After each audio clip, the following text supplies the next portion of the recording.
जिंदगी एक सफ़र है सुहाना, यहाँ कल क्या हो किसने जाना।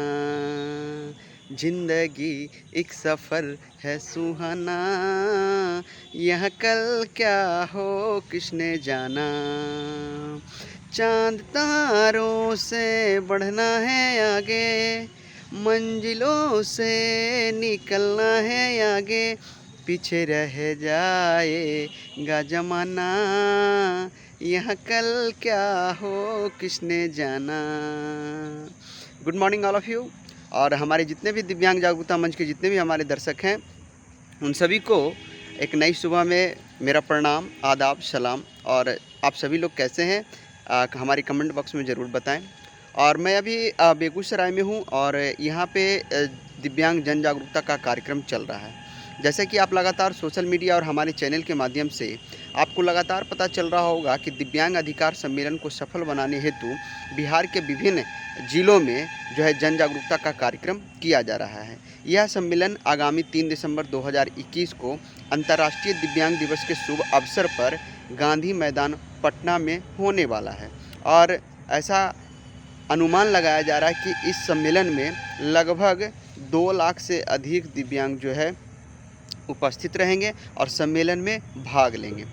कुछ चीज़ें हैं जो मैं आपको बताना चाहूँगा। सबसे पहले मैं बताने से पहले मैं कुछ चीज़ों को दिखा दूँ, चूँकि अभी मैं अतिथि गृह में हूँ और आप देख ले थोड़ा यहाँ बेगूसराय का ये नज़ारा।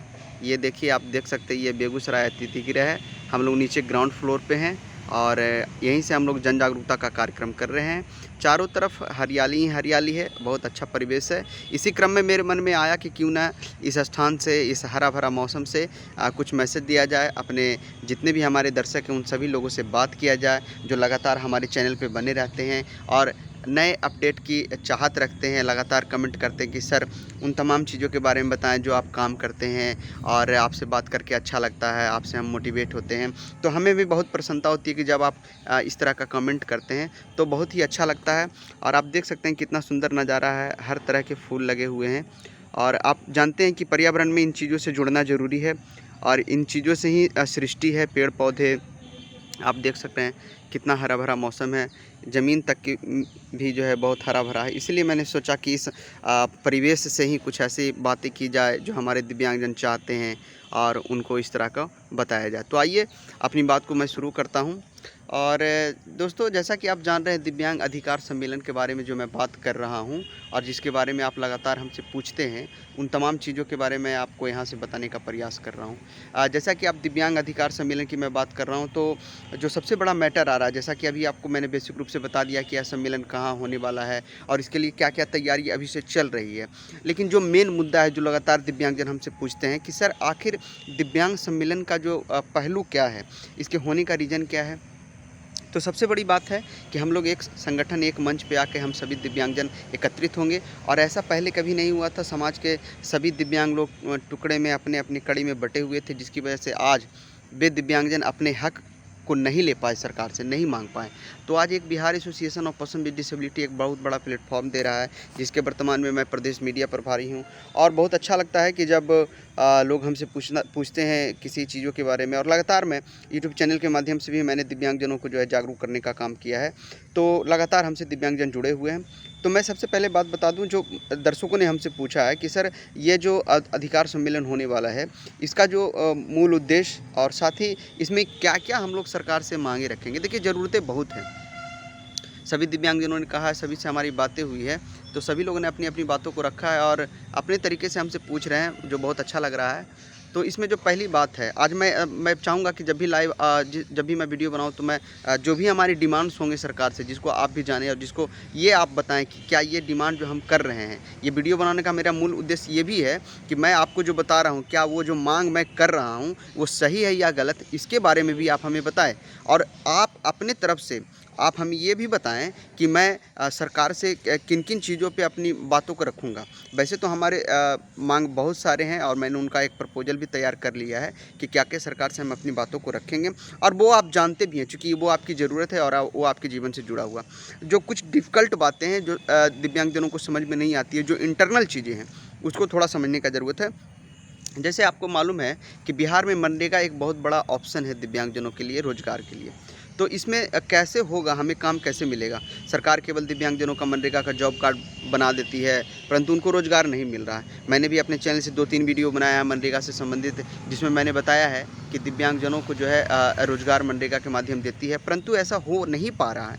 इसकी वजह क्या है, क्या कमियाँ हैं, इसको तो हम लोग टटोलने का प्रयास कर रहे हैं। परंतु जो एक नया बात जो हमारे समझ में आया और मैंने उसको जाना, सबसे पहले मैंने पता किया कि मनरेगा में आखिर एक वित्तीय वर्ष में कितना काम होता है, कितने उनके बजट आते हैं और उसके हिसाब से क्या क्या कामें होती है। तो उन तमाम चीज़ों को मैंने जानने का प्रयास किया। तो जो पता चला, जो छन के आया, तो मैंने पता किया तो मनरेगा में एक वित्तीय वर्ष में लगभग 6,000 करोड़ रुपया जो है सरकार देती है मनरेगा में काम करवाने के लिए। और इसके तहत ग्रामीण परिवेश में दिव्यांगजनों को एक बहुत बड़ा विकल्प है रोजगार का, वो मिल सकता है। क्योंकि मनरेगा के अंतर्गत जो तालाब खुदवाना, पशु शेड बनवाना और बहुत सारे ऐसे फॉर्म बनते हैं, जैसे कुक्कुट पालन, मुर्गी पालन और भी तमाम चीज़ें हैं।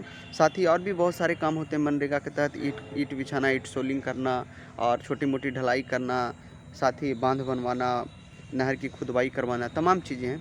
तो मैं सरकार से ये मांग यहाँ करने वाला हूँ इस सम्मेलन के माध्यम से कि क्यों ना सरकार ये मनरेगा के माध्यम से जो कि आप देख रहे हैं, जैसे मनरेगा में आपको मैंने भी बताया कि 6,000 करोड़ रुपया सरकार जो देती है, यदि सरकार ऐसा करे कि हम दिव्यांगजनों के लिए उसका 10% यदि हमारे ऊपर खर्च करती है। जैसे आपको मालूम है कि अभी भी बिहार में जो 2011 की जनसंख्या वो बताती है कि 51 लाख दिव्यांगजन अभी हमारे बिहार में हैं। परंतु RPWD एक्ट के 2016 के अनुसार जब दिव्यांगजनों की जो टाइप्स है उनकी संख्या जो है बढ़ाई गई है, तो उसमें दिव्यांगजनों का जो डाटा है वह 21 प्रकार का हो गया है। और तो इस प्रकार से दिव्यांगजनों की संख्या भी बढ़ गई। और मेरा अनुमान है कि आगे जब जनगणना होगी तो उसमें दिव्यांगजनों का जो संख्या निकल के आएगा वो 1 करोड़ से कम नहीं होगा। तो हमारी आबादी 1 करोड़ है और हम लोग बेरोजगार हैं, जो साफ पता चलता है। तो अब हम लोग को करना क्या है, मैं सरकार से यही मांग करता हूँ कि सरकार यदि मनरेगा में हम दिव्यांगजनों को जो ग्रामीण परिवेश में हैं और उनके लिए यदि 10% के लिए कर दे कि जो मनरेगा में कार्य होंगे उसका 10% दिव्यांगजनों के ऊपर खर्च होगा, तो मैं मानता हूँ कि हमारे 10% यदि उसका निकलता है तो आप समझ सकते हैं कि एक बड़ा अमाउंट उस राशि में से निकलेगा। और उस अमाउंट को यदि 500 बिहार में 534 ब्लॉक हैं और उन ब्लॉक के दिव्यांगजनों के ऊपर खर्च किया जाएगा, तो आप समझ सकते हैं 6,000 करोड़ का 10% ही निकाले तो 600 करोड़ रुपया आता है। ठीक है, तो ये 600 करोड़ रुपया जो है खर्च होगा आपके दिव्यांगजनों की योजनाओं के ऊपर। तो आप समझ सकते हैं कि ये एक बड़ा अमाउंट है और लगभग 1-1 करोड़ रुपया एक ब्लॉक को मिल जाएगा 1 साल में। तो आसानी से उसका जो है खर्च होगा। तो अब ज़रूरत है आप इसको समझें और आप हमें बताएं कि क्या इस तरह से हम लोग जो मांग करने वाले हैं सरकार से मनरेगा में रोज़गार के लिए, क्या ये हम लोग के लिए सही है और क्या और आपके तरफ से होना चाहिए। तो उन तमाम चीज़ों के बारे में मैं आपसे हमेशा जानते रहता हूँ। तो मैं आप हमारे चैनल पर बने रहें। मैं आपसे एक ही इच्छा रखता हूँ कि यह सम्मेलन को सफल बनाने में आप हमारी मदद करें और सरकार से और किन चीज़ों पे बात रखी जाए जिसके बारे में हम लोग या तो अनभिज्ञ होंगे, तो आप अपने अनुसार भी हमें अपना मोटिवेट करें और अपना मैसेज हमें दें कि हम सरकार से और क्या मांग सकते हैं। तो आज के लिए इतना ही। आज मौका मिला कि इस अच्छे परिवेश से आज मैंने आके आपको बहुत सारी चीज़ें बात रखी। सम्मेलन से एक मांग जो है मैंने रखा कि क्या हम कर सकते हैं। तो आपसे इच्छा रखते हैं कि आप इसी प्रकार से आप हमारे चैनल पे बने रहेंगे और आप हमें मोटिवेट करेंगे। तो आज के लिए बस इतना ही, फिर मिलते हैं हम अगले वीडियो में। तब तक के लिए धन्यवाद। आप घर में खुश रहिए और सदैव अच्छा सोचिए और लोगों को मदद कीजिए। धन्यवाद।